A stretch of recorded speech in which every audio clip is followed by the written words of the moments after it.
Mahuva general hospital ખાતે બુકાનીધારી શખ્સોએ ધારદાર હથિયારો સાથે આતંક મચાવ્યો હતો।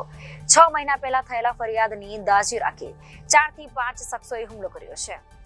બિપિન વાઘેલા અને તેમના સાગરીતો દ્વારા પહેલા મહુવાના વડલી ભૂતેશ્વર ગામે પહોંચી ફરિયાદી પ્રેમજીભાઈ નાનજીભાઈ સર્વેના ઘર પર પથ્થરમારો કરી તીક્ષ્ણ હથિયાર વડે જીવલેણ હુમલો કરાયો હતો। ત્યારબાદ ઇજાગ્રસ્તોને મહુવાની જનરલ હોસ્પિટલ ખાતે ખસેડવામાં આવ્યું હતું, જ્યાં 6 થી 7 ઈસમો દ્વારા ત્યાં પણ હથિયારો સાથે ધસી આવ્યા હતા, જ્યાં સરકારી હોસ્પિટલમાં તોડફોડ મચાવી હોસ્પિટલના કાચ તોડી હોસ્પિટલમાં પણ હિચકારો હુમલો કરવામાં આવ્યો હતો, જેમાં સરદ ભીલ રે નેપ ગામના નામના યુવકનું મોત થયું હતું।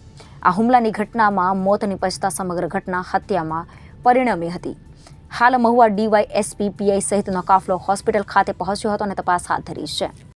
તારીખ 16/2/2024ના રાત્રિના 8 વાગ્યે ભૂતેશ્વર ખાતે મનીષાબેન પ્રેમજીભાઈ સરવૈયાના ઘરે બિપિન બાવચંદભાઈ વાઘેલા તથા સુરેશ બાંભણિયા નામના તથા તેમજ તેની સાથે 2 અજાણ્યા ઈસમો એમ કુલ 4 જણાએ તેના ઘરે જઈ તેના ઘરમાં તોડફોડ કરી ગેરકાયદેસર પ્રવેશ કરી અને મનીષાબેનને ઠીકાપાટુનો માર મારી બનાવ બનેલો હોય, જેને અનુલક્ષીને મનીષાબેન છે તે હોસ્પિટલમાં એડમિટ થયેલ હતા।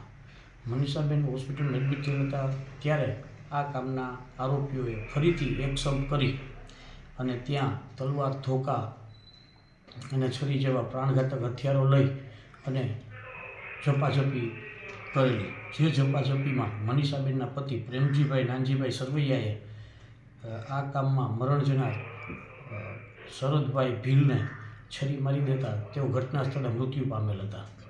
આ બીજી ઘટનાનો અનુલક્ષીને બનવામાં આવેલી અને આ ઝપાઝપી દરમિયાન પ્રેમજીભાઈને પણ પાછળના વાસાના ભાગે છરી લાગી જતા તેઓએ બિપિન બાવચંદ વાઘેલા, સુરેશ બાંભણિયા તેમજ અન્ય 3 ઈસમો વિરુદ્ધ 324 આઈપીસી 324 મુજબની ફરિયાદ દાખલ કરેલ હતી। એમ કાલે મહુવા પોલીસ સ્ટેશનમાં 3 બનાવો બનેલા છે અને આરોપીઓ તમામ પકડાઈ જવામાં છે। કેમેરામેન સમીર ગાહા સાથે રિપોર્ટર ફિરોઝ મલેક, જનાદેશ ન્યૂઝ, મહુવા।